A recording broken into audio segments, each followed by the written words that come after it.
ce cours pour avancer sur le chapitre de la religion, de manière à pouvoir en classe faire plutôt des exercices, travailler sur des textes.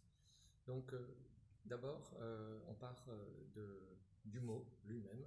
Comme c'est souvent le cas, on réfléchit sur le mot pour progressivement essayer de voir si on va pouvoir dégager un ou des concepts, c'est-à-dire des définitions précises.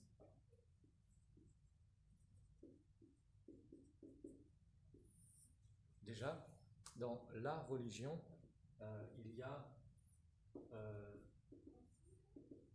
l'idée que la religion est une sorte de phénomène unique, alors qu'en réalité, il n'y a pas une religion, mais il y a une pluralité des religions.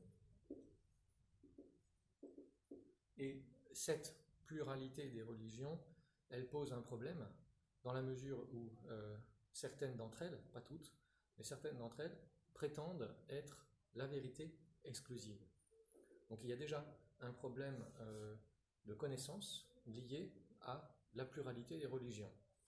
Car s'il y a plusieurs religions, peut-on dire qu'une religion est supérieure aux autres? Et si oui, pour quelle raison? On ne va pas rentrer dans ces débats parce qu'on ne va pas faire un cours d'histoire des religions, mais il faut quand même réfléchir sur le phénomène religieux qui existe en fait dans toutes les cultures. Il n'existe pas de culture dans laquelle il n'y a pas quelque chose de l'ordre d'une croyance religieuse. Mais cette appellation, la religion, elle ne doit pas cacher une diversité de phénomènes religieux.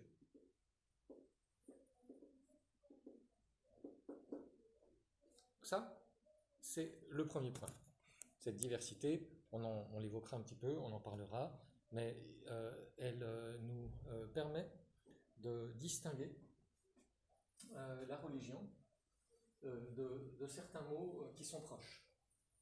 Car si on commence à un petit peu faire une sorte de liste de synonymes pour commencer à cerner de manière plus précise le mot religion, bon, par exemple, il faut distinguer la religion et Dieu. Pourquoi? Eh bien, pour plusieurs raisons.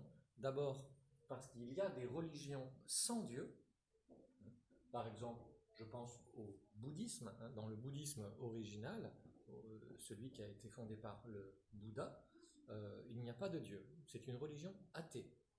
Alors, est-ce que c'est possible, une religion athée? Ben oui, visiblement, c'est pas impossible. L'athéisme et la croyance religieuse ne sont pas forcément opposés. Donc, vous voyez déjà, ça complique pas mal les choses. On peut aussi penser que Dieu existe et qu'on n'a pas besoin de religion. Pourquoi? Parce qu'en fait, le mot religion vient d'un mot qui signifie, du point de vue de l'étymologie latine, parce que c'est un mot latin, ça vient d'un mot qui veut dire relier. Et on peut considérer qu'on peut se relier à Dieu sans religion. Je prends par exemple un phénomène que vous connaissez, une religion qu'on appelle le déisme. C'est une religion qui est beaucoup soutenue par les philosophes des Lumières, comme Voltaire par exemple, mais aussi un petit peu Rousseau, qui considèrent que bon, Dieu existe, on peut se relier à Dieu, mais on n'a pas besoin de quelque chose de particulier qui s'appelle la religion pour nous y relier. Donc, je récapitule, il faut distinguer Dieu de la religion, bien que ce soit des concepts très proches, il faut pourtant se méfier de ne pas trop vite les confondre. Donc l'étymologie, se relier, elle veut dire plusieurs choses. Il faut bien sûr préciser. Relier quoi? Relier, première possibilité, les hommes entre eux.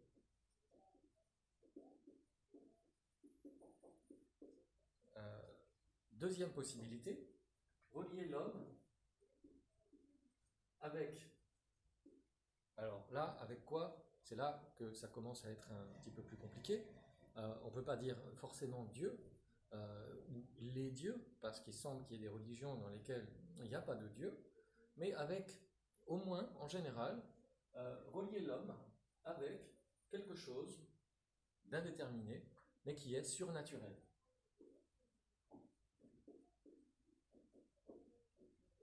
Alors, surnaturel, comme le nom l'indique, ça veut dire qui est au-dessus de la nature. Par exemple, dans certaines religions, le culte exclusif, c'est le culte de ses ancêtres, donc le culte des morts.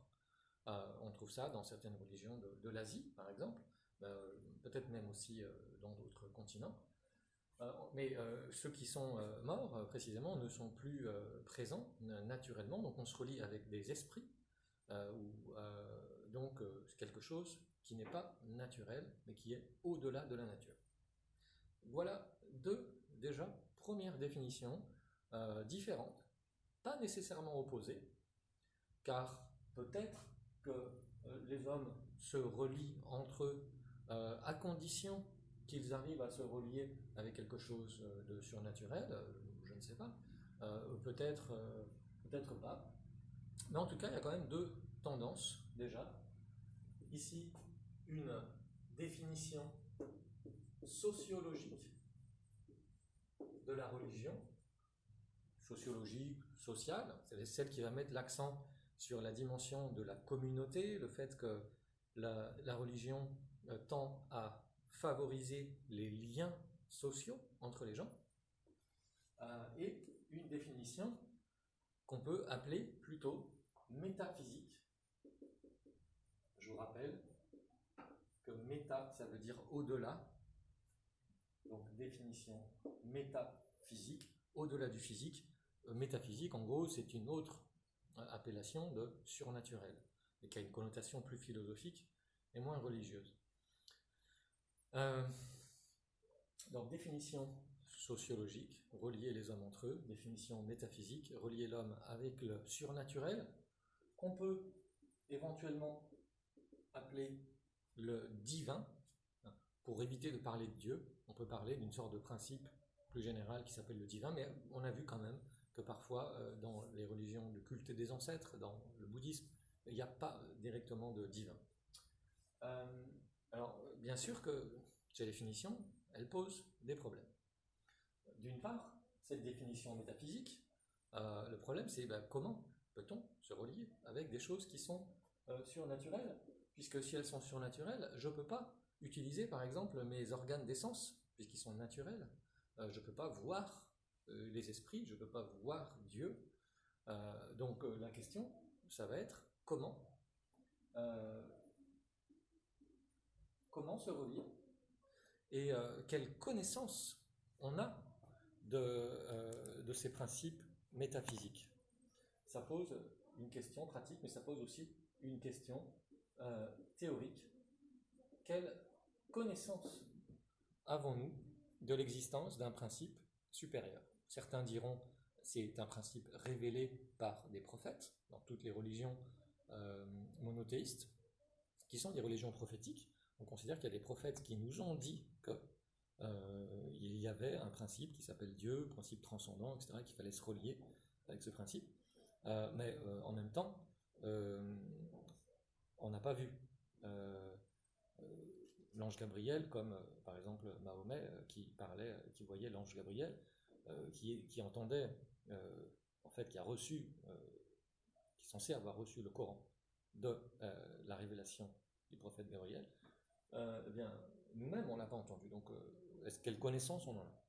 Est-ce qu'on est dans une forme de croyance nécessairement? Est-ce qu'on peut avoir une sorte de connaissance de ces questions métaphysiques? Cette définition sociologique, elle pose un problème qui est alors là encore plus évident, plus empirique, c'est que certes, peut-être que la religion permet aux hommes de se regrouper entre eux, mais elle permet aussi de diviser les hommes. Il y a beaucoup de guerres qui se font au nom de la religion. Donc, est-ce que la religion unit les hommes? Est-ce que la religion unit ou divise les hommes? Voilà pour le premier point. Maintenant, allons un petit peu plus loin. on reste toujours dans la réflexion sur le concept. Il y a une confusion qu'on fait souvent, c'est qu'on va mélanger la religion avec quelque chose qui lui ressemble, mais dont il faut se demander si c'est la même chose. On va confondre souvent la religion et la morale. Et c'est vrai que historiquement, les religions comportent des règles sur ce qui est bien ou mal. Donc, par exemple, alors déjà, il faut bien retenir que la morale, ça porte sur, en gros, les notions de bien et de mal. Exemple, les commandements, les 10 commandements qui font partie de la Bible, donc de la partie de la Bible qui s'appelle l'Ancien Testament, c'est Moïse qui reçoit de Yahvé, le Dieu des Juifs, qui est aussi le Dieu des chrétiens et des musulmans. Enfin, il y a une parenté commune de cette conception de Dieu qui vient des prophètes. Vous connaissez tous le premier commandement de Moïse, il y en a 10, hein, tu ne tueras point. Donc là, est-ce que c'est religieux ? Non, c'est pas religieux, c'est moral. Par contre, il y a un autre commandement qui dit que tu aimeras ton Dieu. Hein, tu aimeras ton Dieu et tu n'aimeras pas d'autres dieux. Bon, ça c'est religieux. Il y a un commandement qui dit tu respecteras tes parents. Bon, ça c'est plutôt moral. Vous voyez que les deux sont parfois mélangés, mais il faut faire attention à les distinguer. Puisque la religion, on peut se demander si ces catégories essentielles sont le bien et le mal. Et en y réfléchissant un petit peu, on va trouver que les catégories essentielles de la morale ne sont pas tellement le bien et le mal, mais des notions différentes, telles que le pur et l'impur. D'une part, et d'autre part, le sacré et le profane.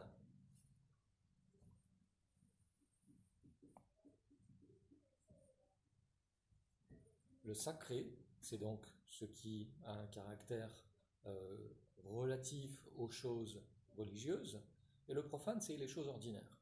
Par exemple, petit exemple, hein, si vous devez faire un sacrifice, par exemple un sacrifice rituel, le fait d'abattre un mouton, par exemple, comme ça se fait dans certaines religions, ou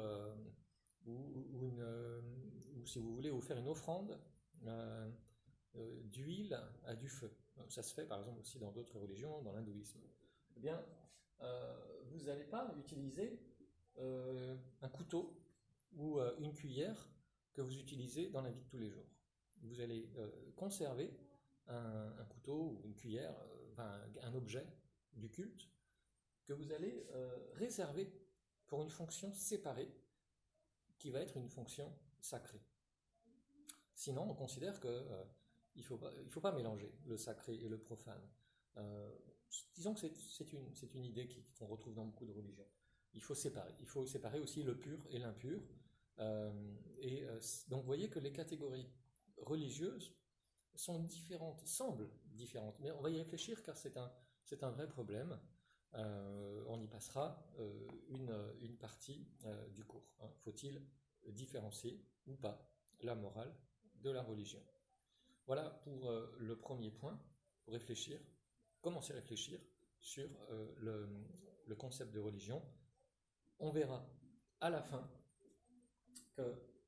qu'il est aussi possible de distinguer le religieux de la religion. Le religieux au sens, non pas d'une personne religieuse, on dit de quelqu'un qui est un religieux, mais au sens d'un adjectif qui qualifie certaines choses. Et on verra qu'il est possible de dire qu'il y a du religieux dans des endroits où il n'y a pas de religion. Par exemple, certains sociologues, certains philosophes, certains psychologues considèrent qu'il peut y avoir des moments dans la vie des individus ou dans la vie des sociétés qui ont quelque chose de sacré. Par exemple, toutes les communautés, toutes les sociétés ont des espèces de fêtes, et les moments de fête sont parfois des moments qui ont un caractère sacrés.